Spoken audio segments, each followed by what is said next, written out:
Hello प्यारे बच्चों। इसके इस सेकंड पार्ट में हम अब पढ़ेंगे प्रतिरोधकों के निकाय का प्रतिरोध, है ना। यानी हम जो रेजिस्टेंस हैं उनको कुछ कॉम्बिनेशंस में जोड़ दें तो उनका जो टोटल रेजिस्टेंस होता है वो किस प्रकार से बनता है ना। जैसे ऐसे समझो, आपके पास एक ये तार है, ठीक है ना। इसका कोई रेजिस्टेंस है माना R1। एक ये दूसरा तार है, इसका रेजिस्टेंस है माना R2। एक ये तीसरा तार है जिसका रेजिस्टेंस है माना R3। ठीक है। अब मैं इनको दो तरह से जोड़ सकता हूँ, ठीक है ना। कैसे, देखो कि माना इसको और इसको जोड़ दिया, ठीक है। इसको और इसको जोड़ दिया तो ये तार लंबा हो जाएगा ना, ठीक है। तो ये कैसा हो जाएगा, इस तरह से हो जाएगा। ये इस तरह से जोड़ा मैंने, ये इस तरह से जोड़ा और ये इस तरह से जोड़ा, तो ये R1 हुआ, ये R2 हुआ और ये R3 हुआ, ठीक है। एक तरीका ये हो गया। तो इसमें तार की क्या बढ़ गई, लेंथ बढ़ गई, लंबाई बढ़ गई। तो इससे पिछले वाले हमने पढ़ा था, उसमें जो रेजिस्टेंस होता है वो R के क्या होता है, लंबाई के क्या होता है, ये प्रोपोर्शनल होता है, समानुपाती होता है। लंबाई बढ़ती है तो प्रतिरोध क्या होता है, बढ़ता है, ठीक है ना। तो अब चूंकि इसकी लंबाई बढ़ गई तार की तो इसका जो तुल्य प्रतिरोध है, इक्विवेलेंट रेजिस्टेंस है, टोटल रेजिस्टेंस है, वो क्या हो जाएगा, बढ़ जाएगा। और सिंपल क्या होता है इसमें, R equal to R1 plus R2 plus R3। ये इन इंडिविजुअल जो रेजिस्टेंस हैं इन सबको हम ऐड कर देते हैं, सम कर देते हैं इनका, है ना। तो इस तरह का जो कॉम्बिनेशन होता है उसको हम बोलते हैं सीरीज कॉम्बिनेशन, RSERIES, सीरीज या श्रेणी क्रम, ठीक है, श्रेणी क्रम बोलते हैं। दूसरा तरीका ये है, देखो कि ये जो R1 था, इसका इसका शुरुआती वाला सिरा, R2 का शुरुआती वाला सिरा और इस R3 का जो स्टार्टिंग एंड है, इन तीनों को मैंने एक जगह जोड़ दिया। और इनके जो अंत वाला सिरा है, ये वाला सिरा, ये वाला सिरा और ये वाला सिरा, इन तीनों को क्या कर दिया मैंने, एक जगह जोड़ दिया, है ना। तो देखो इस तरह से कुछ बन जाएगा ना, इस तरह से। ये R1 है, ये R2 है और ये क्या है, R3 है। तो इन तीनों के एक सिरे मैंने यहाँ जोड़ दिए, एक सिरे मैंने यहाँ जोड़ दिए, है ना। तो एक तरह से अगर मैं ये यूँ करूँ, देखो ये इस तरह से हो गया, ये बिल्कुल पास पास ऐसे हो गया, ये इस तरह से हो गया। तो ये तार मोटा हो गया ना। अब ये तार क्या हो गया, मोटा हो गया। लंबाई क्या है इसकी, सेम ही रही, लेकिन अब इसकी क्या हो गया, मोटाई बढ़ गई। तो मोटाई बढ़ने के साथ हमने देखा था पिछले वाले वीडियो में कि इसकी जो टोटल रेजिस्टेंस है वो मोटाई के क्या होता है, व्युत्क्रमानुपाती होता है, इनवर्सली प्रोपोर्शनल होता है। तो जब मोटाई बढ़ेगी तो टोटल रेजिस्टेंस क्या हो जाएगा, कम हो जाएगा, ठीक है। तो इस तरह का जो कॉम्बिनेशन होता है उसको हम बोलते हैं पैरेलल कॉम्बिनेशन, PARALLEL,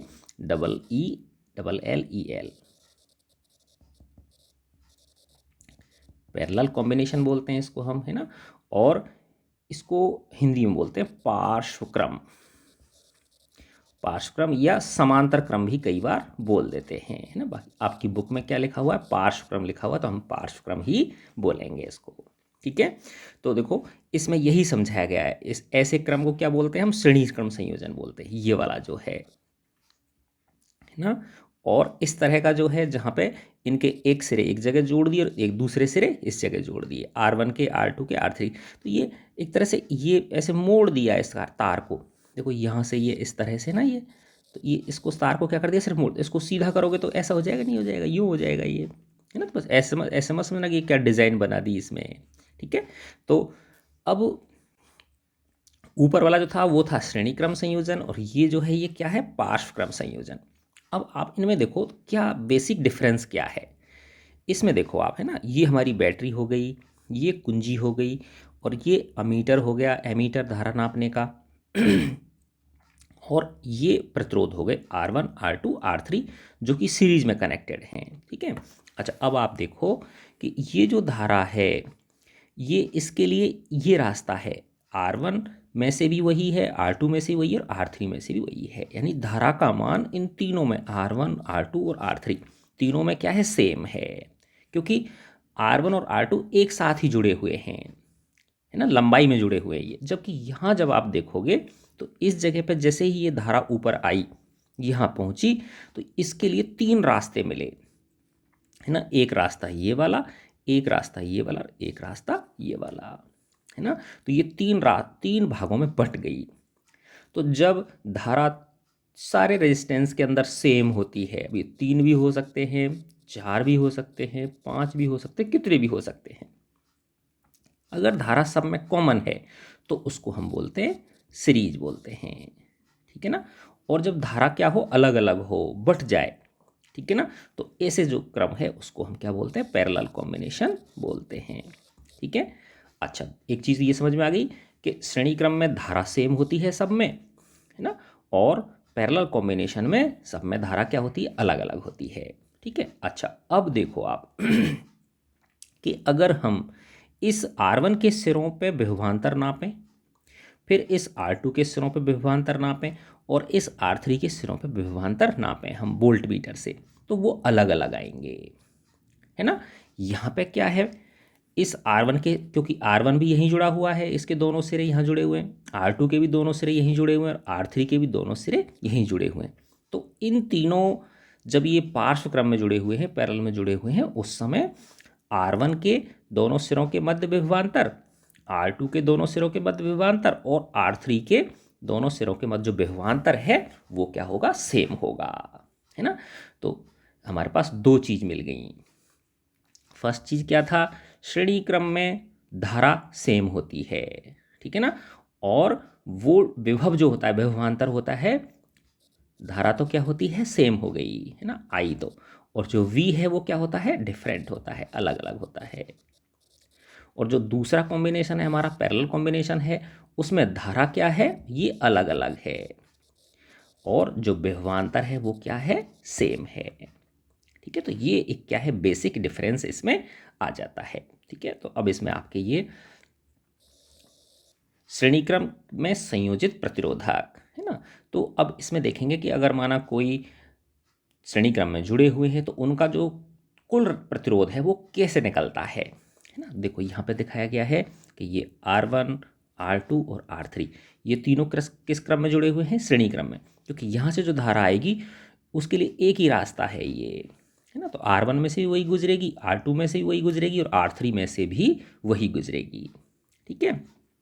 लेकिन जब R1 के सिरों पे विभवांतर नापा तो वो अलग आएगा, R2 के सिरों पे विभवांतर नापा तो वो अलग आएगा, और R3 के सिरों पे जब विभवांतर मापा हमने तो ये अलग आया, है ना। तो यहाँ पे यानी, और फिर जब ये प्रयोग करके देखा तो जब इनका टोटल किया, V1 का, V2 की रीडिंग का और V3 की रीडिंग का, तो वो इस V के बराबर आया, ये जो बैटरी लगा रखी है इसके विभवांतर के बराबर आया वो। तो क्या निष्कर्ष निकला कि ये जो V है ना, जो बैटरी का विभव है, ये V1 plus V2 plus V3 इन तीनों के क्या है, बराबर है ना। अब हमने पिछले वीडियो में पढ़ा था कि V इक्वल टू क्या होता है, IR, है ना। अब देखो I तो इनमें सब में सेम है, यही वाली, ठीक है ना। तो V1 क्या हो जाएगा, IR1 हो गया, V2 क्या हो जाएगा, IR2 हो गया, क्योंकि I क्या है, सब में सेम है, और इनके R1 R2 R3 क्या है, अलग अलग हैं। माना R1 ये 2 ओम है, ये 3 ओम है, और ये 4 ओम है, ठीक है। और R3 V3 क्या हो गया, IR3, तो इन सब में I कॉमन आ गया, तो यहाँ क्या आ गया, R1 plus R2 plus R3, ठीक है। अच्छा, अब ये जो V है, माना ये R1 R2 और R3 इन तीनों को मैं किसी एक प्रतिरोध से रिप्लेस कर दूं, है ना, उसको नाम दे दूं मैं RS, S का मतलब है सीरीज, ठीक है, जो इन तीनों के बराबर हो, तो उसके सिरों पे मध्य जो विभवांतर होगा वो कितना होगा, V इक्वल टू IRS, है ना। IR होता है कि नहीं होता है, तो I और R क्या बन गया, अभी RS बन गया, तो इस V की जगह मैं क्या लिख सकता हूँ, I और RS। तो क्या हुआ देखो, I से I कट गया, तो RS इक्वल टू हो गया R1 plus R2 plus R3। तो ये सीरीज कॉम्बिनेशन का सूत्र निकल के आ गया। तो क्या निष्कर्ष निकला कि अगर हम 3 प्रतिरोध हैं हमारे पास और उनको हम श्रेणी क्रम में जोड़ना चाहते हैं तो उनका जो तुल्य प्रतिरोध होगा, जो इक्विवेलेंट रेजिस्टेंस होगा, वो उन तीनों के सम के बराबर होगा। 4 होते तो अब प्लस R4 और जुड़ जाता, 5 होते तो R5 और जुड़ जाता, N प्रतिरोध होते तो Rn तक हम उनको जोड़ते चले जाते। ठीक है, तो ये जो अगर श्रेणी क्रम संयोजन है तो सिंपल उनको क्या कर दो, जोड़ दो, है ना। तो ये आपसे व्युत्पन्न करवाने के लिए कहता है, कई बार पूछता है कि श्रेणी क्रम संयोजन के लिए तुल्य प्रतिरोध का जो सूत्र है उसको व्युत्पन्न कीजिए, डिराइव कीजिए उसको। तो इस तरह से हम करके दिखाएंगे कि ये जो V है, ये वाला V, ये किस किस के बराबर होगा, V1 V2 और V3 के जोड़ के बराबर होगा, क्योंकि इसमें धारा क्या रहती है, सेम रहती है, और प्रतिरोधों के सिरों के मध्य जो विभवांतर है वो क्या होता है, अलग अलग होता है। अब पैरेलल कॉम्बिनेशन में इसका उल्टा होता है। तो देखो ये चीज़ समझाने की कोशिश की जो मैंने आपको वहीं पे बता दी, ये V1 इस तरह से, ठीक है ना। तो ये सूत्र निकल के आ जाता है RS equal to R1 plus R2 plus R3। देखो इसमें एक क्वेश्चन दे रखा है, इसके बाद करेंगे हम वो पैरेलल कॉम्बिनेशन वाला। एक विद्युत लैंप जिसका प्रतिरोध 20 ओम है, देखो ये जो है इसका कितना दे रखा है आपको, 20 ओम दे रखा है इस बल्ब का प्रतिरोध। एक 4 ओम प्रतिरोधक का चालक 6 वोल्ट तथा एक ये 4 ओम का एक चालक है, ये 6 वोल्ट की बैटरी से जुड़े हुए हैं, है ना, कि इस चित्र के अनुसार संयोजित है। तो देखो इस चित्र में देखो आप, इस 4 ओम के प्रतिरोध में और इस बल्ब में प्रतिरोध, जो बल्ब है इसके अंदर धारा क्या है, सेम है, और एक ही रास्ता है ना, और कोई रास्ता ही नहीं है। देखो यही रास्ता है, ऐसे गई धारा, यूँ इस तरह से आई, ठीक है ना। तो ये कैसा क्रम संयोजन हो गया, सीरीज क्रम संयोजन हो गया। तो अब आपसे ये चीज़ पूछ रहा है, परिपथ का कुल प्रतिरोध कितना हो जाएगा, ये R1 हो गया और ये क्या हो गया R2, जोड़ दो। RS बराबर क्या होता है, R1 प्लस R2, क्योंकि दो ही हैं यहाँ पे, तो 4 प्लस 20 कितना हो गया, 24 ओम। सिंपल।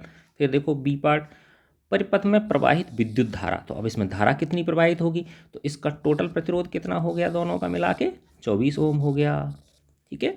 और V कितना है, 6, तो I पूछ रहा है ये, तो I बराबर क्या होता है, V बटे R, क्योंकि V बराबर IR होता है ना। देखो V बराबर क्या होता है, IR, तो जब इधर I रखोगे तो R किसके नीचे पहुंच जाएगा, इस V के नीचे पहुंच जाएगा।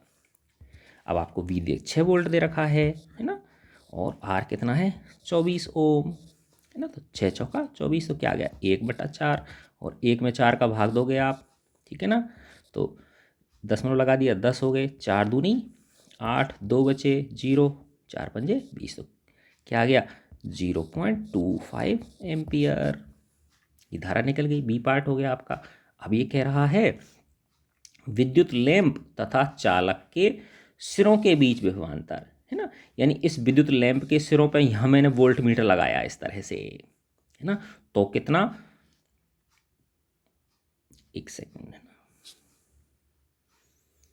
विभवांतर आपसे ये नपाना चाह रहा है कि यहाँ मैंने इसके ये सिरा है, एक सिरा इसका ये है, यहाँ मैंने अगर वोल्ट मीटर लगाया तो उसकी रीडिंग क्या होगी, है ना। तो V इक्वल टू क्या होता है, IR होता है ना, V इक्वल टू क्या होता है, IR। देखो I तो इन दोनों में सेम है, I कितनी निकाली हमने, 0.25, है ना। तो 0.25 लिख दो या 1/4 लिख दो। और R कितना है इसका, R है 20 ओम, है ना। इसका R कितना है, 20 ओम। ये कह रहा है ना प्रतिरोध कितना था इसका, 20 ओम था, तो ये गुणा 20 कर दिया। तो इसको जब 1/4 गुणा 20, तो क्या आ गया, 5 वोल्ट, ठीक है। तो ये वोल्ट मीटर कितनी रीडिंग देगा, 5 वोल्ट रीडिंग देगा। ऐसे ही अगर इस वोल्ट मीटर को मैं यहाँ लगा दूँ, इसके सिरों के बीच लगा दूँ, चाहे यहाँ जोड़ो चाहे यहाँ जोड़ो, बात एक ही है, ठीक है ना। ये मैंने यहाँ वोल्ट मीटर जोड़ दिया, तो ये कितनी रीडिंग देगा, V इक्वल टू IR, है ना। I सब में सेम है, 1/4 गुणा R कितना है इसका, 4, तो 4/1, तो 4 से 4 कट गया, तो क्या आ गया, 1 वोल्ट। अब देखो एक चीज़ नज़र आई है आपको कि ये 5 वोल्ट और ये 1 वोल्ट जब इन दोनों को जोड़ेंगे तो किसके बराबर आ जाएगा, 6 वोल्ट के बराबर आ जाएगा। तभी तो ये जो V होता है ना, इन दोनों के माना ये V1 है और ये क्या है, V2 है, इनके जोड़ के बराबर होता है ना। तो जो बैटरी का कुल जो विभव है वो इन जो श्रेणी क्रम में संयोजित हैं प्रतिरोध, उन सब पे बढ़ जाता है। वो धारा सब में सेम रहती है और विभव उन सब में उनके प्रतिरोध के हिसाब से बढ़ जाता है, ठीक है। तो ये हमने क्वेश्चन कर लिया, मैंने उसको डायग्राम में सॉल्व करके दिखा दिया आपको। अच्छा, अब देखिए ये कह रहा है, क्वेश्चन करते हैं हम इसका। किसी विद्युत परिपथ का व्यवस्था आरेख खींचिए जिसमें 2 वोल्ट के 3 सेलों की एक बैटरी जुड़ी हुई है। 2 वोल्ट के 3 सेलों की क्या जुड़ी हुई, एक बैटरी जुड़ी हुई है, ठीक है ना। और एक 5 ओम का प्रतिरोधक, एक 8 ओम का प्रतिरोधक और एक 12 ओम का प्रतिरोधक तथा एक प्लग कुंजी सभी श्रेणी क्रम में जुड़े हुए हैं। सिंपल, अभी बना देते हैं। देखो इस तरह से ये दो दो वोल्ट के 3 सेल हैं। तो देखो 1 2 और ये 3, इस तरह से। तो एक का प्लस दूसरे के माइनस से जुड़ता है, इस तरह से जुड़ते हैं, है ना। तो ये कितने वोल्ट की बैटरी होगी, 6 की होगी ना, 2 2 2 6 वोल्ट की होगी, है ना। अब इसके श्रेणी क्रम में 3 प्रतिरोध जुड़े हुए हैं, ठीक है। एक तो है कितने का, 5 ओम का, एक है 8 ओम का और एक है 12 ओम का, ठीक है। सभी ये श्रेणी क्रम में जुड़े हुए हैं और किसमें, प्लग कुंजी के साथ, ठीक है ना। तो इस ये एक प्लग कुंजी और लगा दी मैंने इसमें, ये लो ना। इस तरह से इसमें धारा प्रवाहित होगी। ये परिपथ आरेख आपसे पूछ रहा था। दूसरे में क्या कह रहा है, प्रश्न 1 का परिपथ आरेख दोबारा खींचिए जिसमें प्रतिरोधकों से प्रवाहित विद्युत धारा को मापने के लिए एमीटर हो, यानी इसमें धारा नापने के लिए एमीटर भी लगाना है, और 12 ओम के प्रतिरोधक के सिरों के बीच विभवांतर मापने के लिए वोल्ट मीटर लगाना हो। और ये कह रहा है अमीटर और वोल्ट मीटर के पाठ्यांक क्या होंगे। तो देखो दूसरी केस में ये चित्र वैसा ही है, बनाना है हमको, है ना। देखो मैंने यहाँ बना देता हूँ आपको। ये हमारी बैटरी हो गई 1 2 और ये 3। अब इसमें क्या लगाई, एक कुंजी हो गई। अच्छा, इसमें अब धारा नापने के लिए हमको वो भी लगाना है, क्या नाम है, वोल्ट भी, एमीटर भी लगाना है। तो ये मैंने एमीटर लगा दिया धारा मापने के लिए। अब इसमें एक प्रतिरोध, 2 प्रतिरोध और 3 प्रतिरोध, ठीक है। और यहाँ मैंने ये जोड़ दिया। तो ये धारा आई, तो ए तो क्या हो गया, एमीटर ये धारा नाप देगा। अब ये है 5 ओम,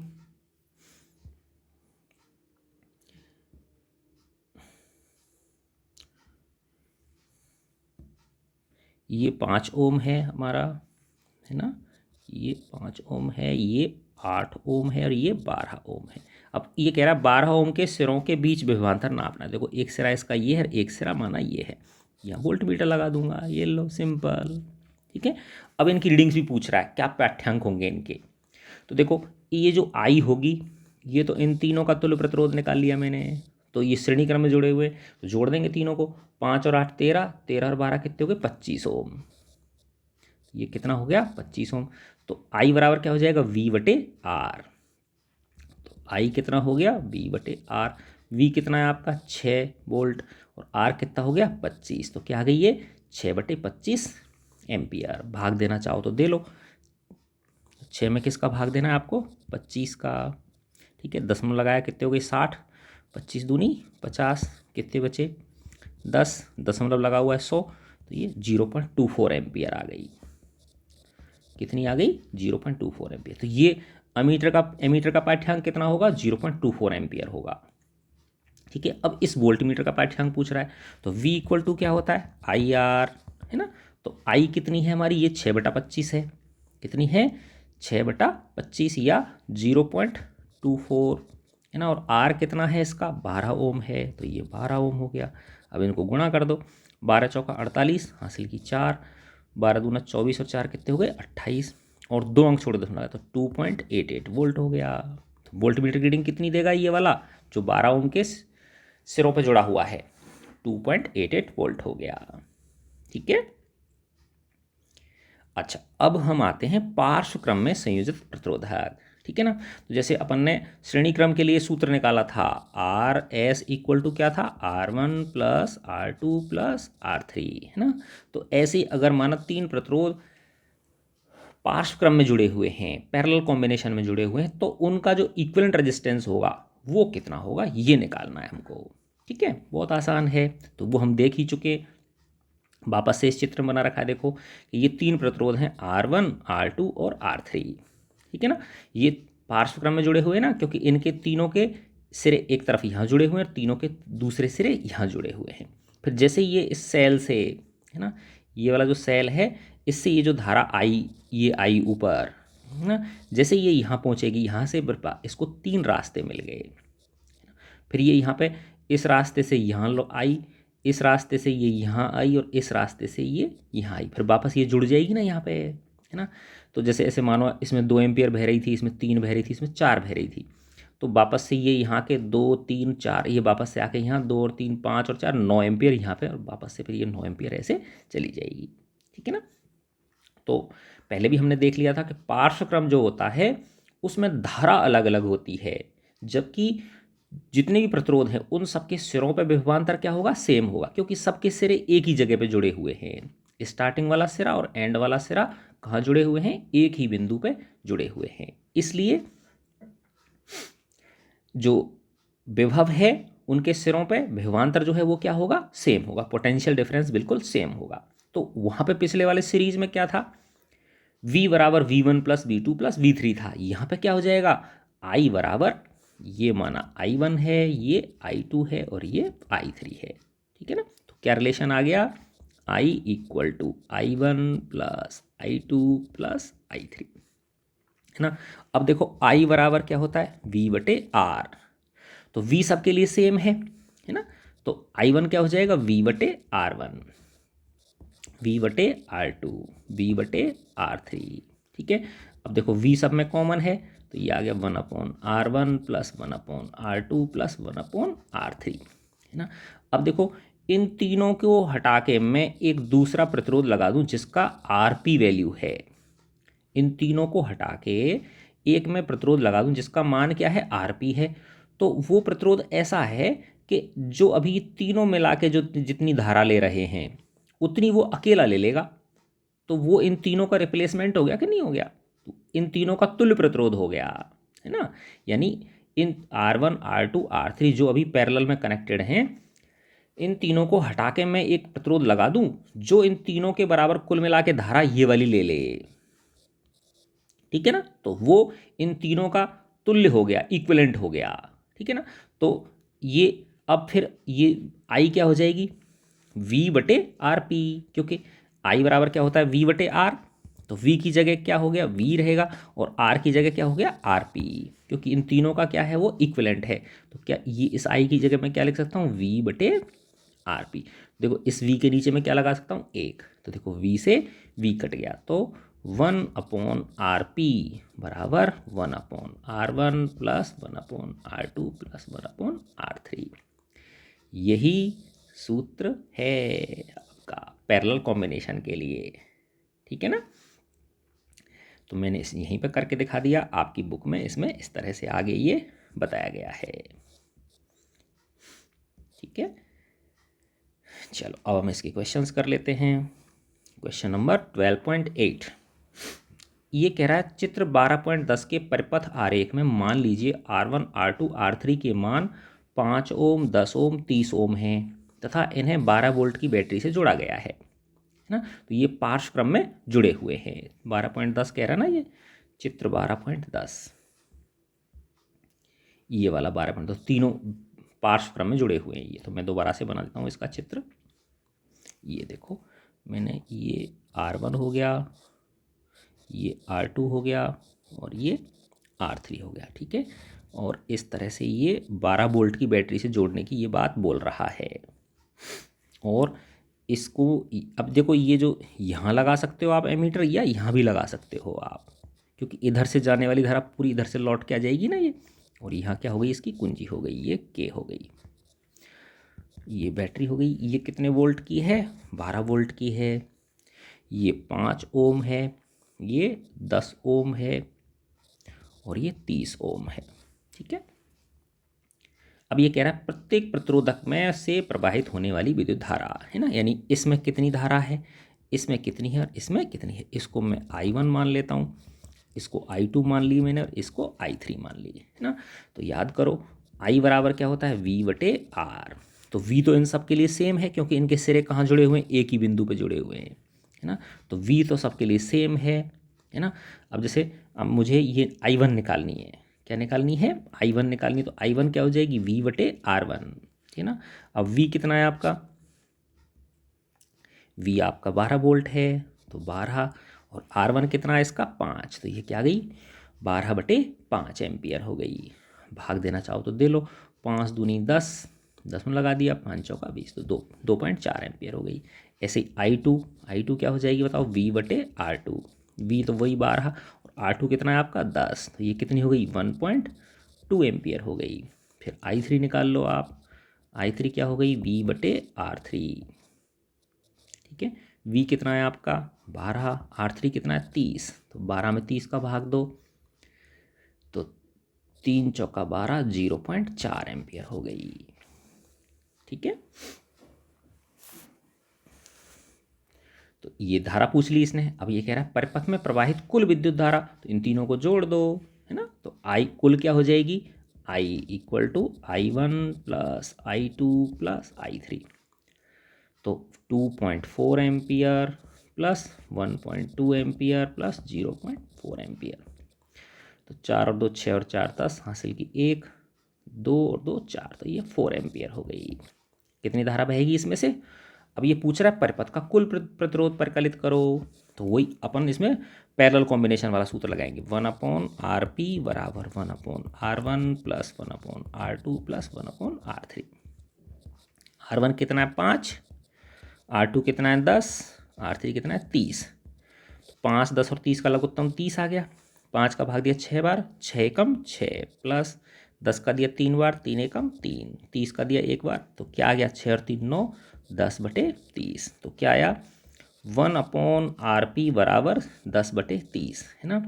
या 0 से 0 कट गया, 1/RP बराबर 1/3, है ना। अब देखो या तो आप वज्र गुणा करके कर लो या उल्टा कर दो इसको, है ना।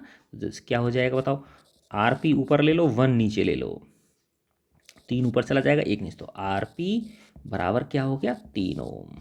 तो देखो एक क्या निष्कर्ष निकला कि अगर हम पैरेलल में जोड़ेंगे रेजिस्टेंसेस को, अगर हम पैरेलल में जोड़ेंगे तो जो कुल प्रतिरोध है, इक्विवेलेंट जो रेजिस्टेंस है, वो जो सबसे छोटा होता है उससे भी कम हो जाता है। तो देखो यहाँ पे सबसे छोटा प्रतिरोध क्या है 5 ओम का है, तो जब 5 ओम 10 ओम और 30 ओम को हमने पैरेलल में जोड़ा, पार्श्व क्रम में जोड़ा, तो जो तुल्य प्रतिरोध है इन तीनों का वो कितना रह गया 3 ओम रह गया, तो जो सबसे छोटा है उससे भी कम हो जाता है ये, ठीक है। इस तरह से इसको हमने ये आपको समझा रखा है, वो मैंने कर ही दिया। अब देखो इसमें सेकंड क्वेश्चन है आपका, ये कह रहा है R1 10 ओम है, ये कितना है 10 ओम है, R2 कितना है ये 40 ओम है, R3 कितना है 30 ओम, फिर ये 20 ओम, और ये कितना है 60 ओम का प्रतिरोध है। इस विन्यास को 12 वोल्ट की बैटरी से जोड़ दिया, है ना। ये जो बैटरी है कितने वोल्ट की है, 12 वोल्ट की बैटरी है ये वाली। परिपथ में कुल प्रतिरोध पूछ रहा है, तो देखो अब कुल प्रतिरोध निकालना है आपको, है ना। तो देखो ये समांतर क्रम में हो गए, फिर ये भी समांतर क्रम में हो गए, तो पहले इसका निकाल लेंगे हम समांतर क्रम में पार्श्व क्रम में, फिर इसका निकाल लेंगे पार्श्व क्रम में, है ना। फिर ये वाला और ये वाला फिर बाद में किस में हो जाएंगे, ये श्रेणी क्रम में हो जाएंगे, क्योंकि इसको एक से रिप्लेस कर दिया हमने दोनों को, ऐसे इन तीनों को एक से रिप्लेस कर दिया, तो फिर इसके बाद धारा ऐसे जाएगी, ऐसे ऐसे ऐसे ऐसे, है ना। तो फिर ये वाला दोनों क्या हो जाएंगे, फिर सीरीज में हो जाएंगे।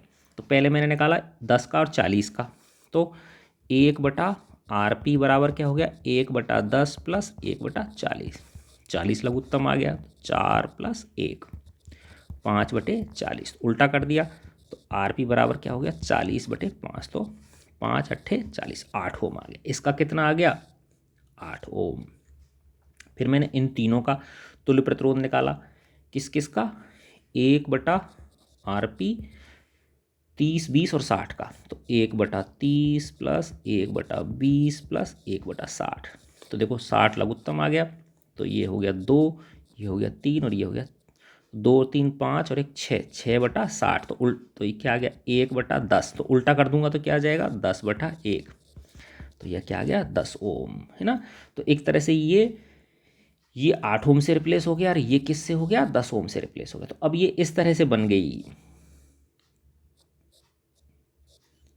ऐसा परिपथ बन गया। देखो ये कितना हो गया 8 ओम हो गया, और ये यहाँ पे कितना लग गया, 10 ओम लग गया। बस ऐसा सिंपल परिपथ ये बन गया। तो धारा इधर से बहेगी, ऐसे चली जाएगी इसमें, है ना। तो अब इसका तुल्य प्रतिरोध कितना होगा, श्रेणी क्रम में होगे तो 8 और 10 18, सिंपल। तो आर एस कितना हो गया, 8 + 10 तो कितना हो गया, 18 ओम। तो ये इसका आंसर आ गया। परिपथ में कुल प्रतिरोध पूछ रहा था जो आपसे। फिर कह रहा है परिपथ में प्रवाहित कुल विद्युत धारा, सिंपल। तो विद्युत धारा क्या होती है, I = V/R। तो I = क्या होती है, V/R। तो V कितना है इसका, 12 वोल्ट था ना ये, तो 12 और R कितना निकला, 18। 2 से काट, 6 से काट लो, 6 दूनी 12, 6 × 3 = 18। 2 में 3 का भाग दोगे तो 0.6666 ऐसे चला जाएगा, तो इसको 0.67 हम लिख सकते हैं। ये 5 से ज़्यादा है ना ये, तो इसको 1 बढ़ा देते हैं पिछले वाले को, तो ये 0.67। इतना भी छोड़ दोगे ना 666 तो भी सही है ना। 0.67 ओम नहीं, एम्पियर। ये क्या है, धारा है ना, तो ये एम्पियर आ गई। ठीक है, ये आपका आंसर हो गया। तो हमने श्रेणीक्रम संयोजन देख लिया और पार्श्वक्रम संयोजन देख लिया। ठीक है ना। अब इसमें देखो, ये जो हमारे घरों के अंदर जो उपकरण होते हैं, ठीक है ना, ट्यूबलाइट हुआ, पंखा हुआ है ना, फ्रिज, टीवी, कूलर, मोटर, ये सब जो है ना पार्श्वक्रम में जुड़े रहते हैं। किसमें जुड़े रहते हैं, ये पार्श्वक्रम में ये जुड़े रहते हैं। ये कई बार प्रश्न पूछ लिया जाता है कि भाई जो घर के उपकरण हैं वो किस क्रम में जुड़े हुए होते हैं, श्रेणी क्रम में जुड़े हुए होते हैं या पार्श्व क्रम में जुड़े हुए होते हैं। तो वो बताओ किस क्रम में जुड़े होते हैं, पार्श्व क्रम में। अब बात ये आती है कि वो पार्श्व क्रम में क्यों जुड़े हुए होते हैं ना। तो देखो हमने क्या देखा था कि श्रेणी क्रम में धारा सेम रहती है ना, और जो विभव है वो क्या होता है, अलग अलग होता है। लेकिन पार्श्व क्रम में क्या होता है, धारा अलग अलग होती है और विभव जो है वो सेम होता है ना। तो ये जितने भी विद्युत उपकरण हैं ये सेम विभव के लिए बने होते हैं। कभी आपने लट्टू देखा होगा, बल्ब जो देखा होगा, तो उस पर लिखा रहता है 220 वोल्ट 60 वाट, है ना। या आजकल एलईडी आने लग गए, अब ये 60 वाट 100 वाट तो ख़त्म हो गए हैं ना। जैसे 220 वोल्ट और ये 5 वाट की एलईडी, ठीक है ना, या 8 वाट की एलईडी बल्ब, ठीक है ना। तो कहने का मतलब ये हुआ कि जितने विद्युत उपकरण होते हैं वो एक फिक्स वोल्टेज पे परिचालित होते हैं। उससे कम अगर वोल्टेज होगा तो वो चल नहीं पाएंगे, है ना। तो सेम वोल्टेज हमको किस में मिलता है बताओ, पार्श्व क्रम में मिलता है ना। क्योंकि श्रेणी क्रम में तो क्या होता है, धारा सेम रहती है लेकिन वोल्टेज, जो टोटल वोल्टेज होता है वो सब पे बढ़ जाता है, और उन सब के जो वोल्टेज होंगे उनका जोड़ उस मेन वोल्टेज के बराबर होता है। जबकि पार्श्व क्रम में क्या होता है, सबके सिरे एक ही बिंदु पे जुड़े रहते हैं ना। इस तरह से यूँ देखा था अपन ने, एक ही बिंदु पे जुड़े रहते हैं ये, ठीक है ना। तो यहाँ से जो ये बैटरी है इसका जो विभव है वो इन सबको सेम मिल रहा है, ठीक है ना, और वही हमको चाहिए, है ना। तो फर्स्ट रीजन क्या हुआ, पहला कारण क्या हुआ पार्श्वक्रम में जोड़ने का, कि जितनी विद्युत उपकरण होते हैं वो समान वोल्टता पर परिचालन के लिए बनाए जाते हैं। यानी उनको विभव का मान समान चाहिए और धारा क्या चाहिए, उनको अलग अलग चाहिए। ठीक है, एक बात तो ये हो गई। दूसरा ये है कि जब श्रेणी क्रम में जुड़े हुए हैं, माना ये लट्टू है, ये पंखा है, ये कोई फ्रिज है, इस तरह से अगर श्रेणी क्रम में जुड़े हुए हैं यहाँ ऐसे मान लो, ठीक है, और माना यहाँ पे से तार टूट गया, बीच में से ब्रेक हो गया, तो धारा नहीं बहेगी, तो ये सारे के सारे क्या हो जाएंगे, बंद हो जाएंगे। पहली बात तो ये चलेंगे ही नहीं, है ना, क्योंकि सबको कम वोल्टेज मिलेगा, है ना। दूसरी बात ये है कि माना अगर सेम जैसे लगा दिए, लड़ी वाले लगा दिए, जैसे पहले लगती ना लड़ियाँ लगती थी सजावट की, तो उनमें से अगर एक बल्ब खराब हो गया कहीं पे ही, है ना, तो पूरी लड़ी को चेक करना पड़ता था, है ना। तो क्या कारण हुआ इसमें कि अगर एक जगह पे से ये श्रेणीक्रम परिपथ ब्रेक हो गया तो सारे के सारे उपकरण क्या हो जाएंगे, बंद हो जाएंगे। तो इन दो कारणों की वजह से हम जो विद्युत उपकरण होते हैं घरों के अंदर उनको हम पार्श्व क्रम में संयोजित करते हैं। ठीक है, चलो अब देखो ये बहुत ही अच्छे क्वेश्चंस हैं जिसमें आपको अच्छा लगेगा समझ के इसको। अब हम इन क्वेश्चंस को करते हैं।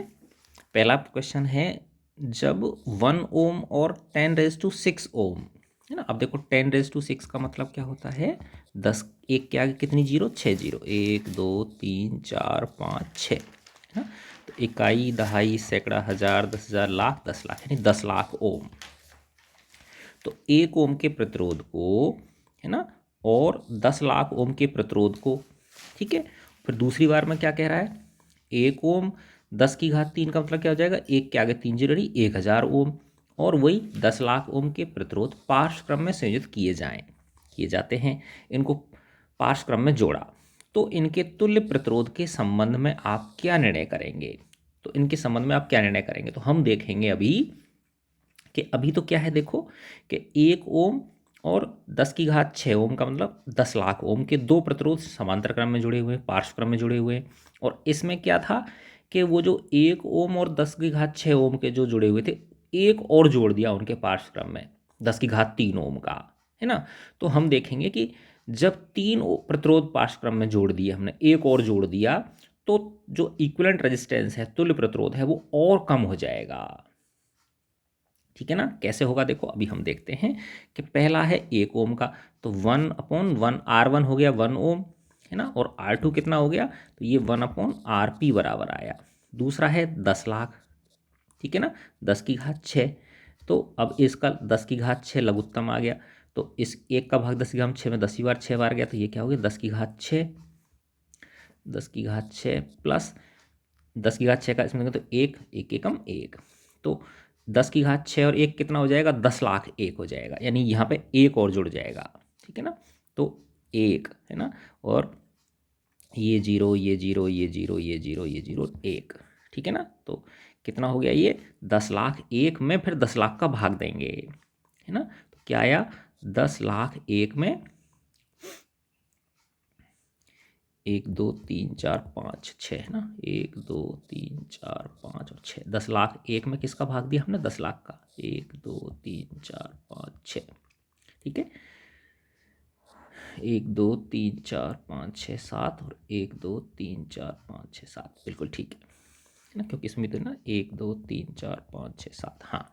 तो अब 10 लाख एक में जब 10 लाख का भाग देंगे तो ये 1 पॉइंट समथिंग आएगा कि नहीं आएगा, क्योंकि 10 लाख एक में जब 10 लाख, तो ये एक थोड़ा सा ही तो ज़्यादा है इससे, है ना, तो 1.00 कुछ इस तरह से आएगा। अच्छा हाँ, अभी तो इसको उल्टा और करना है हमें, तो आर पी बराबर क्या हो जाएगा, इसको उल्टा कर, क्योंकि ये 1/RP की वैल्यू निकली है, तो ऊपर तो क्या आ जाएगा 10 लाख आ जाएगा, ठीक है ना, ऊपर कितना आ जाएगा 10⁻6, 1 2 3 4 5 6, ठीक है ना, और नीचे क्या आ जाएगा, ये 10 लाख एक आ जाएगा, ठीक है ना, ये एक आ जाएगा। तो ये जब 10 लाख में 10 लाख एक का भाग देंगे तो ये 0.9999 कुछ इस तरह से आएगा, ठीक है ना, इतना ओम आ गया। अच्छा, अब जब हमने तीसरा और जोड़ दिया, 10⁻3 ओम और जोड़ दिया, है ना, तो फिर वो क्या हो गया देखो, वो हो गया 1/RP बराबर हो जाएगा 1/1 प्लस 1/10⁻3 प्लस 1/10⁻6, तो इसका वही 10⁻6 लघुत्तम आया, तो एक का भाग दिया 10⁻6, ये 10⁻3 आ जाएगा, है ना, क्योंकि 10⁻6 में 10⁻3 का भाग दिया, क्या 10⁻3 आ गया, और ये कितना आ गया एक, तो ये आ गया 10 लाख और 1,000 और एक, तो ये क्या आ गया 10 लाख 1,000 एक, है ना, यानी 10 लाख जोड़े आपने, ठीक है ना, 3 और 3 6 जीरो, और एक कितना जोड़ा, 1,000 जोड़ा आपने इसमें, ठीक है, एक जोड़ा, तो ये देखो एक हो गया 0 0 1, फिर ये 0 0 1, इस तरह से हो गया। तो ऊपर तो आ गया 10 लाख एक, और नीचे क्या आ गया 10 लाख। अब ये 1/RP था, इसको जब उल्टा करूंगा तो RP बराबर क्या आ जाएगा, ऊपर तो आ जाएगा 10 लाख आ जाएगा 6, और नीचे क्या आ जाएगा 10 लाख 1,001, 10 लाख 1,001, ठीक है। अच्छा, अब देखो कि पहले तो क्या था, 10 लाख में 10 लाख एक का भाग दिया था हमने, और अब क्या है 10 लाख में 10,000, 10 लाख 1,001 का भाग दे रहे, तो ये 10 लाख एक की तुलना में 10 लाख 1,001 बड़ी संख्या है ना, तो इसका मतलब क्या होगा, ये जो वैल्यू आएगी ये क्या आएगी, कम आएगी, है ना। जब भाग देने वाली संख्या का मान ज़्यादा होता है तो मान क्या आता है, कम आता है, है ना। तो क्या निष्कर्ष निकला, हमने ये करा इसके संबंध में आप क्या निर्णय देंगे, है ना। आया ना समझ में। देखो कि यहाँ पे तो क्या निकला था, जब 1 ओम और 10⁶ ओम हमने पार्श्व क्रम में जोड़े तो तुल्य प्रतिरोध आया हमारा 10 लाख बटे 10 लाख 1। ठीक है। और जब 1 ओम, 1000 ओम और 10 लाख ओम ये जब हमने पार्श्व क्रम में जोड़े तो हमारा तुल्य प्रतिरोध जो है, इक्विवेलेंट रेजिस्टेंस आया, ऊपर तो वही 10 लाख है लेकिन भाग देने वाली संख्या 10 लाख 1 के बजाय अब क्या हो गई, 10 लाख 1 हजार 1 हो गई। ठीक है ना। तो इसलिए ये जो मान है ये वाला आरपी का, इस आरपी की तुलना में ये जो मान होगा वो क्या होगा, कम होगा। ठीक है। यही आपसे हमसे ये निर्णय पूछ रहा है कि भाई ये बताओ आप। ठीक है। चलो अब हम इसको सेकंड क्वेश्चन करते हैं इसका।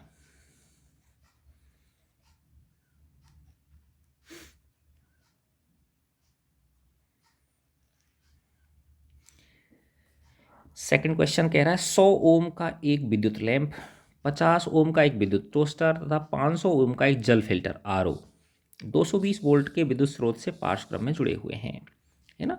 उस विद्युत स्त्री का प्रतिरोध क्या है जिसे यदि समान स्रोत के साथ संयोजित कर दें तो वह उतनी ही विद्युत धारा लेती है जितनी तीनों युक्तियां लेती हैं। यह भी ज्ञात कीजिए कि इस विद्युत स्त्री से कितनी विद्युत धारा प्रवाहित होती है ना। तो कहने का मतलब क्या कह रहा है, ये देखो कि पहले तो 3 चीज़ जोड़ रखी हैं इसने। पहले क्या जोड़ी हुई हैं, 3 चीज़ें जोड़ी हुई हैं। और वो 3 चीज़ें क्या हैं,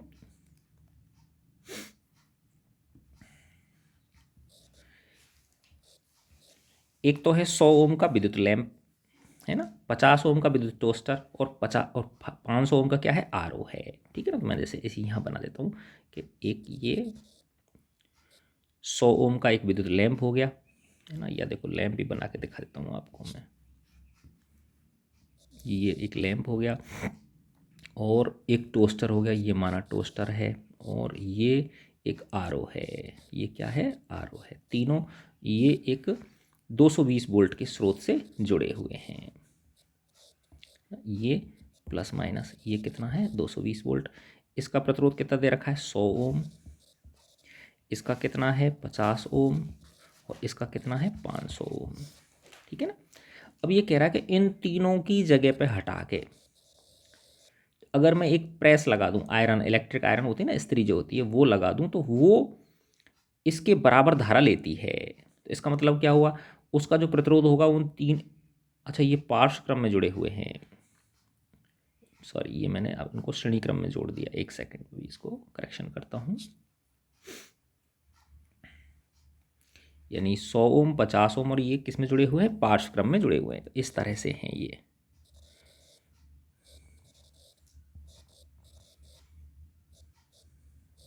ठीक है ना। और ये 220 वोल्ट की सप्लाई है। ये हो गया आपका 50 ओम, ये हो गया आपका, ये 100 ओम है, ये 50 ना हो के 100 ओम है, ये 50 ओम है और ये 500 ओम है। ठीक है। और ये 220 वोल्ट की इससे जुड़े हुए हैं। तो ये कह रहा है इन तीनों को हटा के एक इस्त्री लगा दी जाए तो वो सेम धारा लेती है। ठीक है ना। उस स्त्री का प्रतिरोध क्या है, तो उस स्त्री का प्रतिरोध पूछ रहा है आपसे। ठीक है ना। तो वही ये पैरेलल कॉम्बिनेशन है, तो 1/RP बराबर 1/R1 कितना है, 100, फिर 50 और फिर कितना है, 500। तो देखो 500 लघुत्तम आ गया इसका एलसीएम, तो ये आ गया 5, ये आ गया 10 और ये आ गया 1। तो ये कितना हुआ, 15 और 1 16 बटे 500। तो आरपी उल्टा कर दो, तो आरपी बराबर क्या हो जाएगा, 500 बटे 16। तो ये काटा आपने, 2 × 8 = 16, ये 250, ये 125 बटे 4। तो ये आ गया 4 × 3 = 12, 4 × 1 = 4, 1 बचा, 4 दूनी 8, 4 पंजे 20, तो 31.25 ओम। तो वो जो प्रेस लगाएंगे आप, उसका कितना प्रतिरोध होना चाहिए, 31.25 ओम होना चाहिए। अगर इतना होगा तो वो इन तीनों के बराबर अकेली धारा वो ले लेगी। ठीक है। एक चीज़ तो ये पूछी इसने। अब ये कह रहा है कितनी विद्युत धारा ले रही है, ये भी पूछ रहा है। तो बस आई बराबर क्या हो जाएगी, V/R। ये आई पूछ रहा है, तो आई क्या हो गई, V/R। V कितनी है आपकी 220, है ना, और R कितना है ये ऐसे लिख लो 125 तो 4 कहाँ पहुँच जाएगा, ऊपर पहुँच जाएगा, ऐसे कर लो, है ना। 5 से काट लिया 25 बार, 5 से इसको काटा, 5 चौका 20 और 5 चौका 20, 44 गुणा 4/25, तो 4 चौका 16 हासिल की 1, 4 चौका 16 और 1 17, 176/25। अब इसमें आप भाग दे लो, कितना हो गया, 25 सत्ते 175 होते हैं, दशमलव लगा दिया, 10 हो गए, नहीं जा रहा, 0 लगा दिया, 100 हो गए, तो ये 7.04 एम्पियर इतनी धारा वो आयरन लेगी, इलेक्ट्रिक आयरन लेगी। ठीक है। फिर थर्ड क्वेश्चन है, श्रेणी क्रम में संयुक्त करने के स्थान पर विद्युत युक्तियों को पार्श्व क्रम में संयुक्त करने का क्या लाभ है। तो बताया था ना अपन ने कि जब हम उनको पार्श्व क्रम में जोड़ते हैं इलेक्ट्रिक डिवाइसेस को, तो सब डिवाइसेस को समान वोल्टता मिलती है ना, जो कि उनके परिचालन के लिए, उनके ऑपरेशन के लिए आवश्यक है। और दूसरा कि पार्श्व क्रम में अगर जुड़े हुए हैं तो अगर किसी एक युक्ति के अंदर दोष आ गया, फॉल्ट आ गया उसके अंदर, तो अन्य युक्तियां यथावत चलती रहती हैं। ठीक है। तो इस वजह से हम जो वैद्युत युक्तियां हैं, इलेक्ट्रिकल डिवाइसेस हैं, उनको हम पैरेलल कनेक्शन करते हैं। ठीक है। फिर इसके बाद फोर्थ क्वेश्चन है, 2 ओम 3 ओम 6 ओम के 3 प्रतिरोधकों को किस प्रकार जोड़ें आप कि संयोजन का कुल प्रतिरोध 4 ओम हो जाए और 1 ओम हो जाए, है ना। तो देखो क्या कह रहा है ये, कैसे जोड़ो आपके 4 ओम हो जाए, है ना। देखो 4 ओम कब हो सकता है, ये ट्रायल एंड एरर कर करके देखने वाली बात है कि 3 ओम को और 6 ओम को आप पैरेलल में जोड़ दो, है ना, तो 3 ओम से भी कम आ जाएगा ना। हमने देखा था कि जब दो प्रतिरोधों को पैरेलल में जोड़ते हैं तो तुल्य प्रतिरोध का मान जो छोटा होता है ना, सबसे छोटा, उससे भी कम हो जाता है, तो 3 से भी कम हो जाएगा, है ना। तो देखो 3 को और 6 को हमने किस में जोड़ दिया, पैरेलल में जोड़ दिया इस तरह से, और 2 ओम को हमने किस में जोड़ दिया, उसके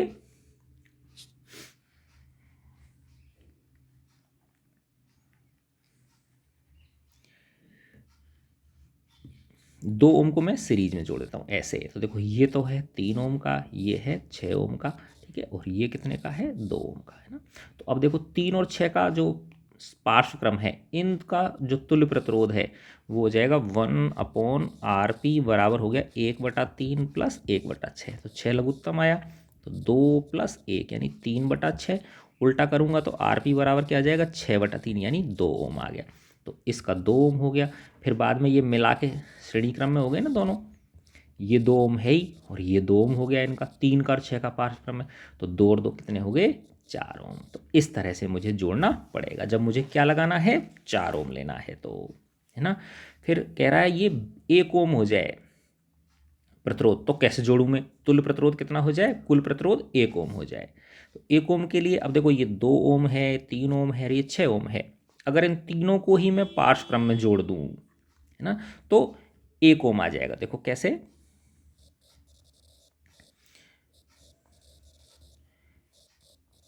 ये इस तरह से जोड़ दिया मैंने, एक है 2 ओम, एक है 3 ओम और एक है 6 ओम, ठीक है। तो ये क्या आ गया, इसका तुल्य प्रतिरोध हो जाएगा 1/RP बराबर 1/2 प्लस 1/3 प्लस 1/6, 6 LCM आ गया, 2 तिया 6, 3 दूनी 6, 6 एकम 6, तो 6/6, तो क्या आ गया 1/1, तो उल्टा कर दोगे तो 1/1 यानी 1 ओम। ठीक है। तो अगर 1 ओम लाना है तो इन तीनों को ही कैसे जोड़ना पड़ेगा, पैरेलल में जोड़ना पड़ेगा, पार्श्व क्रम में इन्हें हमें जोड़ना पड़ेगा। ठीक है। अब इसका क्वेश्चन नंबर 5, 4 ओम 8 ओम 12 ओम 24 ओम प्रतिरोध की 4 कुंडलियों को किस प्रकार जोड़ें कि जोड़ने से अधिकतम और न्यूनतम प्रतिरोध प्राप्त हो। तो अधिकतम लेना है आपको तो श्रेणी क्रम में जोड़ दो, सीधी सी बात है, और निम्नतम लेना है तो चारों को कैसे जोड़ दो, पैरेलल में जोड़ दो, पार्श्व क्रम में जोड़ दो। ठीक है, बस इतना सा पूछ रहा है ये। अच्छा, अब हम आते हैं विद्युत धारा का तापीय प्रभाव, heating effect of electric current. तो देखो आप सबको पता है कि जब किसी, जैसे हीटर होता है ना, गीजर होता है, पानी गर्म करने की रॉड होती है ना, अनेक जो ऐसे जो पहले ज़माने में बल्ब आते थे जिनमें से गर्मी भी निकलती थी, ठीक है ना। तो ये सब क्या हैं, प्रतिरोध तार होते हैं। तो इन प्रतिरोध तारों में जब धारा प्रवाहित होती है तो उनमें क्या निकलती है, हीट निकलती है, ऊष्मा निकलती है, ठीक है ना। तो ये ऊष्मा क्यों निकलती है कि जब किसी प्रतिरोध तार के अंदर जब धारा बहती है ना, ऐसे मानो ये कोई प्रतिरोध तार और इसमें धारा बही, तो धारा कैसे बहती है बताओ, इलेक्ट्रॉन्स बहते हैं इसके अंदर। तो इलेक्ट्रॉन्स क्या होता है कि जो परमाणु है उनसे और जो आयन है उनसे रास्ते में क्या करते हैं, वो टकराते हैं। तो जब कोई टकराते हैं तो क्या पैदा पैदा होती है, हीट पैदा होती है ना। तो इन प्रतिरोध तारों के अंदर जब हम धारा प्रवाहित करते हैं तो क्या पैदा होती है, हीट पैदा होती है, ऊष्मा पैदा होती है, ठीक है ना। उसको हम बोलते हैं विद्युत धारा का तापीय प्रभाव, है ना। तो अच्छा, अब देखो इसमें कैसे निकालेंगे हम इसको, कि हमने शुरुआत में दो पढ़े थे फॉर्मूले, याद करो आप उनको। एक था I equal to Q upon T. क्या था, I equal to Q upon T. I equal to Q upon T. Q क्या होता है, आवेश, और टी क्या होता है, समय, और I क्या है, धारा। दूसरा था V equal to W upon Q, है ना। विभव बराबर क्या होता है, कार्य बटे आवेश, है ना। तो देखो ये जो ऊष्मा है ये क्या है, एक प्रकार की ऊर्जा है, एनर्जी है। ये क्या है, एक प्रकार की एनर्जी है। और हमें पता है कि एनर्जी और जो वर्क है ये सिनोनिम है। कार्य करने की क्षमता को क्या बोलते हैं हम, ऊर्जा बोलते हैं। तो एनर्जी का मात्रक भी जूल होता है और कार्य का मात्रक भी क्या होता है, जूल होता है। तो वर्क और एनर्जी दोनों क्या है, एक ही चीज़ है, ठीक है ना। तो एक तरह से हम वर्क से एनर्जी पे जा सकते हैं ना, वर्क से हम एनर्जी पे पहुंच सकते हैं। तो वर्क यहाँ से मिल जाएगा। तो इसके नीचे मैंने क्या लगा लिया, एक लगा लिया। बहुत ही इंटरेस्टिंग है, आसान है, देखो ये, है ना। तो W को एक से गुणा किया तो W गुणा एक बराबर V गुणा Q, ठीक है। तो W बराबर क्या आ गया, V गुणा Q आ गया। अच्छा, अब देखो इस Q यहाँ से ले लो आप, इसके नीचे 1 लगा लोगे तो Q गुणा 1 बराबर क्या हो जाएगा, IT। Q गुणा 1 बराबर क्या हो गया, Q गुणा 1 बराबर IT। तो Q बराबर क्या हो गया, IT। तो इस Q की जगह IT लिख देता हूँ, तो V गुणा IT। तो ये एक सूत्र आ गया W का, VIT। और W क्या है बताओ, हीट है। कार्य ही किस में परिवर्तित होता है, ऊष्मा के अंदर परिवर्तित होता है। तो ये एक सूत्र आ गया, है ना। अच्छा, अब देखो इस V की जगह मैं IR लिख सकता हूँ ना, क्योंकि V बराबर क्या होता है, IR होता है। तो V की जगह मैंने IR लिखा, तो IR गुणा IT। तो क्या हो गया, I स्क्वायर RT। तो ये दूसरा सूत्र ये आ गया, उसी में से निकला है, फर्स्ट में से ही, I स्क्वायर RT, ठीक है। तो इससे क्या निष्कर्ष निकाला इस सेकंड नंबर के सूत्र से, कि H जो है ऊष्मा, ये प्रवाहित धारा के वर्ग के समानुपाती है। ऊष्मा जो है वो प्रतिरोध तार के प्रतिरोध के समानुपाती है, आर के। और जो उत्पन्न ऊष्मा है वो कितनी देर आप धारा प्रवाहित कर रहे हो उसके समानुपाती। तो तीन चीज़ों पर डिपेंड ये ऊष्मा कर रही है, धारा पे, प्रतिरोध पे और समय पे, है ना। तो क्या फॉर्मूला निकला, H equal to I square R T. यही आपकी इस बुक में इसमें समझाया गया है, ठीक है। देखो इसी से ये निकाला हुआ है ये सारी चीज़ें। ये क्वेश्चन देखते हैं हम इसका। किसी विद्युत इस्त्री, आयरन इस्त्री किसको बोलते हैं, इलेक्ट्रिक आयरन प्रेस जो होती है, में अधिकतम तापन के लिए 840 वाट की दर से ऊर्जा उपभुक्त होती है। उपभुक्त मतलब कंज्यूम होती है, उपयोग में ली जाती है ना। जैसे आपने देखा वो प्रेस जो होती है उसको कभी मिनिमम पे कर देते हैं अपन, एक वो घुंडी सी होती है ना गोल गोल ऐसे, ठीक है ना, उसमें इस तरह से लगे रहते हैं, यहाँ पे हॉट है, यहाँ पे मीडियम है, यहाँ पे हाई है, इस तरह से। तो जब हम मैक्सिमम पे होती है वो, तो 840 वाट की दर से ऊर्जा उपभोक्त करती है, ठीक है ना। और जब 360 कब होती है, जब वो तापन क्या होता है उसका, निम्नतम दर पे होता है, न्यूनतम होता है। विद्युत स्रोत की वोल्टता कितना बता रहा है, 220 वोल्ट बोल रहा है ये। तो दोनों प्रकरणों में विद्युत धारा तथा प्रतिरोध के मान निकालो, है ना। तो जब मैक्सिमम है ना, तो ये P मैक्सिमम कितनी है, 840 वाट है। और P मिनिमम, ये P क्या है, पावर है, शक्ति है ये, है ना। अभी हम आगे आएंगे इस पे, शक्ति इसमें दे रखी है आपके। तो P मिनिमम कितनी है, 360 वाट। और V कितने वोल्ट की, 220 वोल्ट की वोल्टता स्रोत से इसको जोड़ा हुआ है, ये रहा, ठीक है ना, 220 वोल्ट। अच्छा, अब ये कह रहा है कि कितना विद्युत धारा लेगी और कितना उसका प्रतिरोध होगा, है ना। देखो P बराबर होता है VI, P बराबर क्या होता है VI। कैसे आया, देखो ये कि कार्य करने की जो दर होती है ना, उसको हम क्या बोलते हैं, शक्ति बोलते हैं। क्या बोलते हैं इसको, शक्ति बोलते हैं ना। तो देखो H हमने क्या निकाला था बताओ, W क्या निकाला था हमने, W निकाला था हमने VIT, है ना, W था हमारा VIT। तो अब जो P होती है वो होती है W/T, यानी कार्य करने की दर। तो VIT में जब T का भाग दूंगा तो T से T कट गया, तो P बराबर क्या हो गया VI। शक्ति बराबर क्या सूत्र निकल के आता है VI। तो देखो हमको P दे रखा है और V दे रखा है, तो इससे हम I निकाल सकते हैं। तो I मैक्सिमम कब हो जाएगी, जब P मैक्सिमम है। तो I बराबर क्या होता है, I बराबर इससे क्या निकल जाएगा P/V, है ना। तो P कितना है अपना 840, V कितना है 220। तो देखो काट लो इसको, ठीक है ना। तो ये हो गया 42/11। तो ये भाग दे लो, 11×3 = 33, कितने बच्चे 9, 90 हो गए, 11×8 = 88, 2 11×2 = 22, है ना, 1 मान लो। तो 3 इतनी ये मैक्सिमम धारा होगी। फिर आई मिनिमम कैसे निकालोगे, आई मिनिमम हो जाएगी आपकी, इसमें 360 में भाग दे दो 220 का, ठीक है ना। ये 0 से 0 कट गई, ये 11 आ गया और ये 18 आ गया। 11 एकम 11, 7 बचे 70, 70 11 छिकी 66, 4 बचे 11 3, ये 1.63 एम्पियर हो गई। तो मैक्सिमम धारा कितनी होगी 3.84, मिनिमम कितनी हो गई 1.63 एम्पियर। हाँ, प्रतिरोध भी पूछ रहा है इसका। तो आई आर बराबर क्या होता है V/I, ठीक है ना। तो V/I भी निकाल सकते हो, P से भी निकाल सकते हो आप।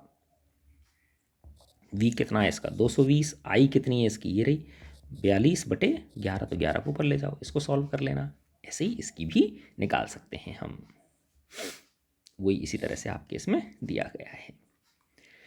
फिर है किसी 4 ओम प्रतिरोधक से R कितना दे रखा है 4 ओम, 4 ओम प्रतिरोधक से 100 जूल ऊष्मा उत्पन्न हो रही है। तो ये H कितनी है 100 जूल है।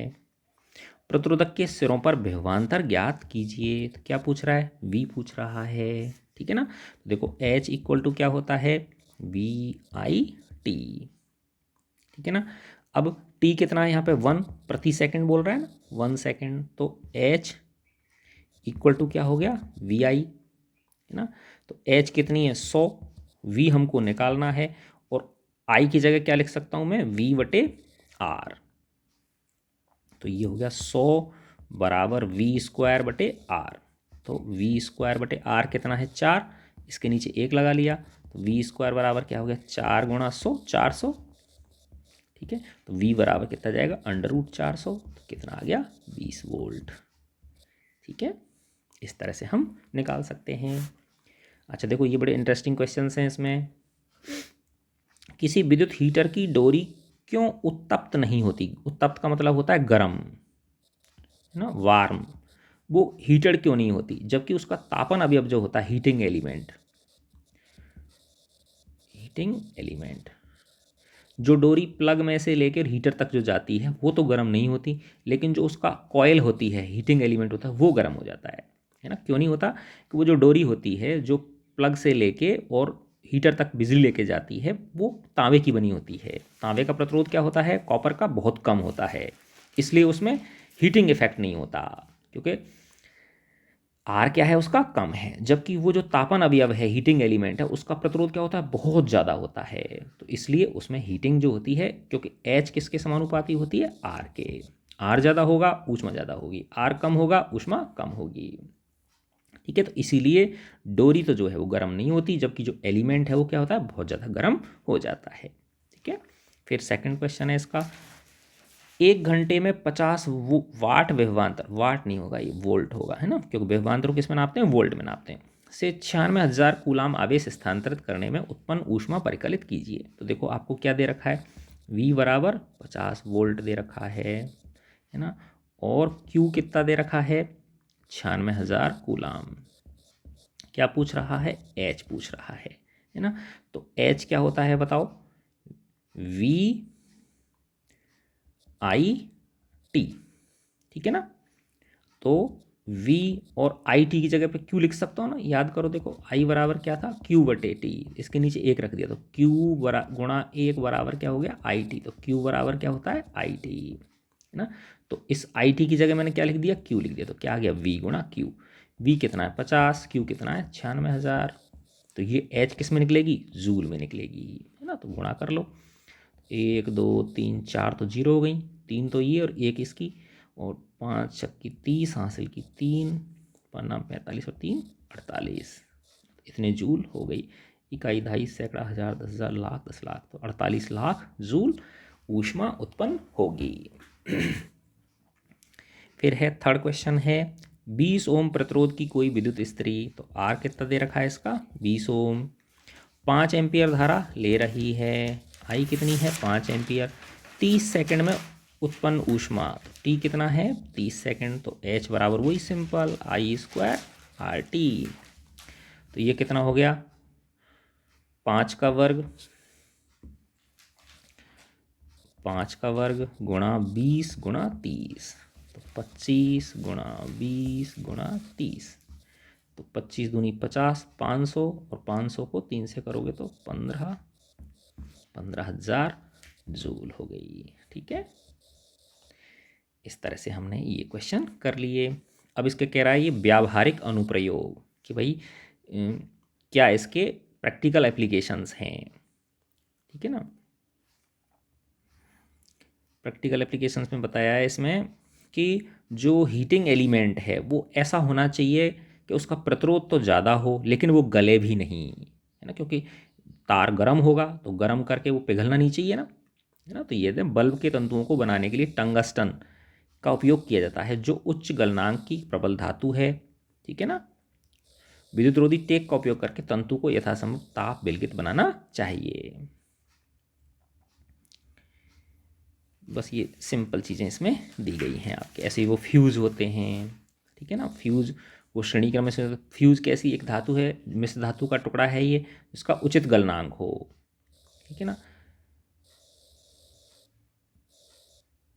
पिघल जाता है फ्यूज़। जब उसमें ज़्यादा करंट फ्लो होती है तो फ्यूज़ क्या होता है, पिघल जाता है, और परपथ क्या होता है, ब्रेक हो जाता है, ठीक है। तो ये एक सिंपल चीज़ है, ये आपको समझ में आ जाएगी, है ना। शक्ति का मैंने बता ही दिया था, कार्य करने की दर को क्या बोलते हैं, शक्ति बोलते हैं। P इक्वल टू टी, दर का मतलब होता है समय का भाग दे दो, तो कार्य करने की दर तो W बटे टी, ठीक है ना।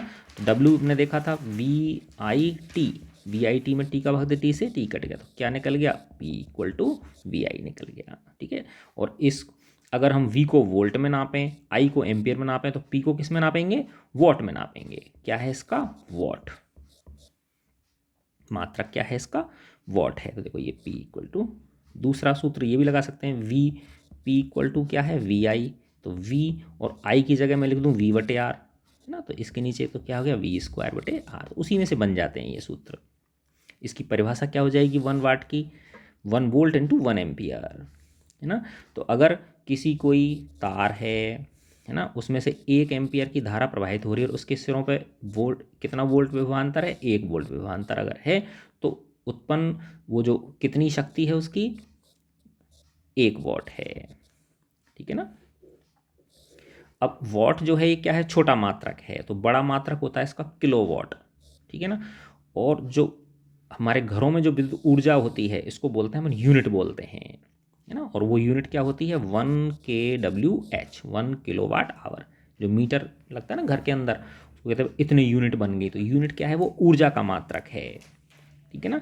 तो 1 किलोवाट आवर यानी क्या हुआ कि 1000 वाट इंटू 1 आवर। तो 1000 वाट का कोई उपकरण या 1 किलोवाट का कोई उपकरण अगर 1 घंटे तक चले तो वो कितनी ऊर्जा का उपभोग कर लेगा, 1 kWh ऊर्जा का उपभोग कर लेगा, है ना। अब 1 kWh में और ये जूल में संबंध है ना। कैसे निकला ये देखो कि 1000 वाट हो गया, और घंटे के क्या बना दो, सेकंड, तो 60 मिनट और 60 सेकंड, तो ये क्या आ गया, वाट सेकंड। और वाट सेकंड को क्या बोलते हैं हम, जूल बोलते हैं, है ना। क्योंकि देखो कैसे आया ये, P बराबर क्या होता है, W/T। तो P क्या है, वाट, और W क्या है, जूल, और T क्या है, सेकंड। तो इसके नीचे एक कर दूंगा, तो जूल गुणा 1 बराबर क्या आ गया, वाट इंटू सेकेंड। ठीक है, तो वाट सेकंड की जगह क्या लिख सकते हैं, जूल लिख सकते हैं। तो देखो ये वाट आ रहा है यहाँ पर, ये सेकंड आ रहा है। 6×36, 2 जीरो ये और 3 जीरो, तो 5 जीरो। ठीक है, 5 जीरो, ये क्या आ गया, जूल आ गया। तो 36 लाख जूल, या 3.6 ऐसे लिख सकते हो आप। यहाँ पॉइंट लगाऊंगा तो 1 2 3 4, अगर इस जगह लगाऊंगा तो देखो 1 2 3 4 5 6, तो 3.6 इंटू 10⁶ जूल, ऐसे भी हम इसको लिख सकते हैं। एक छोटा सा क्वेश्चन है 220 वोल्ट का, तो V कितना है, 220 वोल्ट, कितनी धारा ले रहा है, 0.50 एम्पियर, है ना। तो शक्ति पूछ रहा है, सिंपल, P इक्वल टू क्या होता है, VI। V कितना है, 220, 0.5, इसको दशमलव हटा दो, तो इसने 1 दे दिया, इसके आगे एक अंक है तो 0 लगा दी, ये 0 कट गई, 22 पंजे कितने हो गए, 110 वाट। तो उसकी शक्ति कितनी है, 110 वाट है, यानी 1 सेकंड में वो 110 जूल कार्य करेगा, या इतनी ऊर्जा का उपभोग करेगा। इसके बाद में ये वाला क्वेश्चन है 400 वाट अनुमत का, अनुमत का मतलब रेटिंग, जो उस पर लिखी रहती है ना कितने वाट का है वो। तो ये हमको P दे रखी है, P कितनी है, 400 वाट। कोई विद्युत रेफ्रिजरेटर 8 घंटे प्रतिदिन चला जाता है, ये है ना, कितने घंटे चल रहा है, 8 घंटे एक दिन में। 3 रुपये प्रति किलोवाट आवर की दर से 30 दिन तक चलाने के लिए विद्युत ऊर्जा का मूल्य क्या है ना। तो देखो विद्युत ऊर्जा के लिए मैंने बताया था ना kWh, तो kW निकाल लो टोटल, और टोटल आवर निकाल लो, उन दोनों को गुणा कर दो, है ना। तो देखो इसके किलोवाट बनाऊंगा मैं, वाट के, तो 4400 में किसका भाग दूंगा, 1000 का, तो क्या बन गया, किलोवाट बन गया। 2 जीरो से 2 जीरो कट गई, 4/10 यानी 2/5। तो किलोवाट तो कितना आ गया, 2/5। और एक दिन में कितने घंटे यूज चल रहा है, वो 8 घंटे। और एक महीने में कितने दिन होते हैं, क्योंकि कह रहा है 30 दिन तक, है ना। तो देखो ये इतनी kWh आ गई, तो 5 से 1 काट दिया 6 बार, है ना। तो कितना हो गया, 6 दूनी 12 और 12 अट्ठे 96, तो 96 यूनिट्स। तो 90 kWh या 96 यूनिट, और एक यूनिट के 3 रुपये बता रहा है, तो 96 इंटू 3, तो ये क्या आ गया, उसका कंजम्पशन आ गया, मूल्य आ गया, क्या आ गया इसका मूल्य। तो 36 18 हासिल की 1, 9 30 27 और 1 28, 288 रुपये, है ना। 2 क्वेश्चन और हैं इसके छोटे छोटे। विद्युत धारा द्वारा प्रदत्त ऊर्जा की दर का निर्धारण कैसे किया जाता है। तो ऊर्जा की दर, है ना, तो ऊर्जा क्या होता है, वही कार्य, कार्य करने की दर को क्या बोलते हैं हम, शक्ति बोलते हैं। किसके द्वारा निर्धारण किया जाता है, शक्ति के द्वारा, है ना। तो अगर किसी उपकरण की शक्ति ज़्यादा है, इसका मतलब ऊर्जा की दर क्या है, उसके द्वारा दी जाने वाली ऊर्जा की दर ज़्यादा है। अगर उसकी शक्ति कम है तो उसके द्वारा प्रदत्त ऊर्जा की दर क्या है, कम है। ठीक है, फिर अगला है 220 वोल्ट के विद्युत स्रोत से 5 एम्पीयर धारा लेता है, तो ये V है और ये क्या है, I है। मोटर की शक्ति निर्धारित कीजिए, तो शक्ति P इंटू VI हो गई, तो 220 इंटू 5 क्या आ गया, 1100 वाट आ गया, है ना। 1100 वाट शक्ति है, और 2 घंटे में कितनी, तो 1100 वाट के पहले किलो वाट बना लो, तो 1100 में क्या भाग दिया, 1000 का, ठीक है ना। तो ये 1100, तो ये कितना आ गया, 1.1 किलो वाट आ गया। और कितने, 2 घंटे, तो 2 घंटे और लगा, तो क्या आ गया, 2.2 किलो वाट आ गया, किलो वाट आवर। इतनी ऊर्जा यूज कर लेगा वो। तो इसके नेक्स्ट वीडियो में हम इसके क्वेश्चन आंसर्स करेंगे, ये वाले ना, जो ये अभ्यास के प्रश्न है, जो मेन क्वेश्चन आंसर्स हैं वो। ठीक है, तो बच्चों मैं आशा करता हूँ ये वीडियो आपको पसंद आया होगा।